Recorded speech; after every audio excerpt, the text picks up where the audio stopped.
Do you say to yourself, I'm tired? I'm tired of holding everything together. I feel like the questions my team are asking are simple questions that they should know. And it's really annoying and frustrating to me when they come to ask me questions that they should know the answers to. It's a real distraction for me. I can't focus on the stuff I need to do because I'm constantly holding everything together. So if this is you where you feel you have a team and you are being dragged back into the day to day, then I'm going to show you some this strategy, this resolution matrix to help rein in to allow your team to be more accountable. So then you have more free time.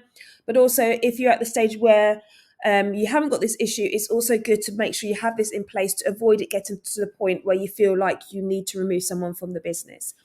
So, this resolution matrix is here to provide a structured and systematic approach for your team to be able to problem solve independently and make decisions without challenges that happen within their role, so that they can solve those problems without always having to come to you. So they're reliant on themselves, they become more independent. So the first thing I like to ask when I do this training is, if the CEO was on an island with no phone signal, no internet connection, what action would you do to complete that task? And then it gets them to think. And then we go through tasks where and give examples of tasks where they have got help. And then when we've broken down that task, we actually realize they actually do know the answer, but it's sometimes comfort to go and check with somebody else.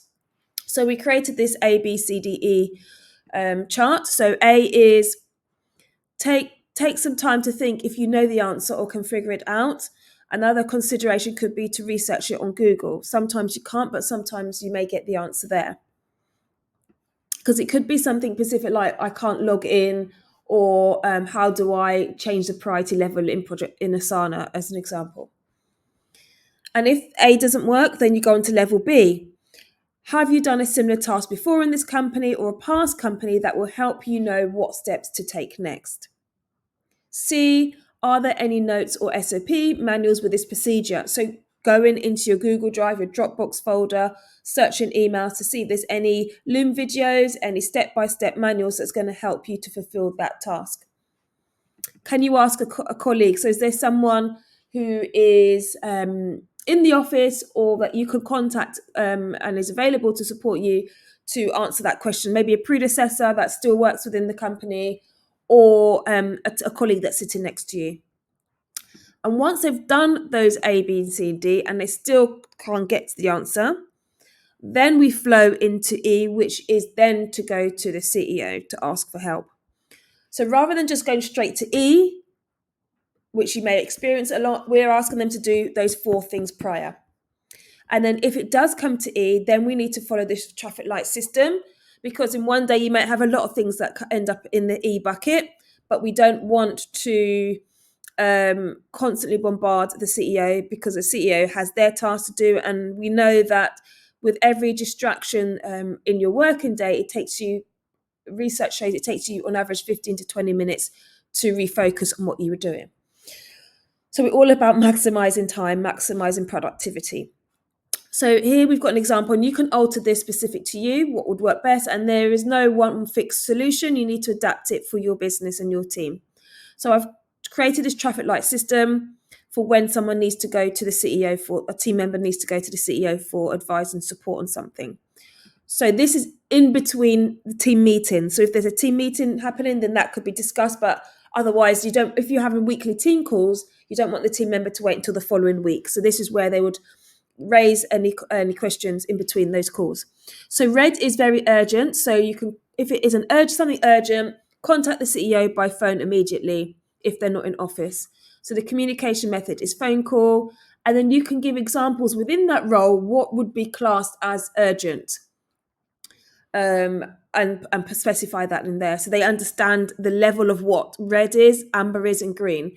Because if you say to someone, can you go and get me the big box in the cupboard, your understanding of big could be different to somebody else's. So it's important to be clarify them, be clear, and give examples. Amber is medium urgency. So collect all medium urgency items and update the CEO at the end of the day. So it's not something that needs to be spoken upon immediately. So we've given a time for this. So this is at 3:30 every working day, in person if the CEO is there, or by the phone. And then again, give task examples of what categorizes under amber.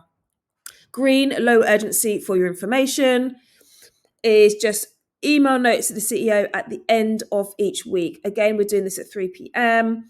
And these can just give, again, task examples of what that would be. So you can see in this is identifying a system. We're looking through the resolution matrix using the A to E, and we're also using this traffic light system so that we're clarifying what the priority level is of the urgency of that task, that question that you need support with. And then we're collecting them together and using a method to be able to update the CEO as and when needed. This will then help reduce the constant communication. It then prioritizes the urgency. It gives you more free time back.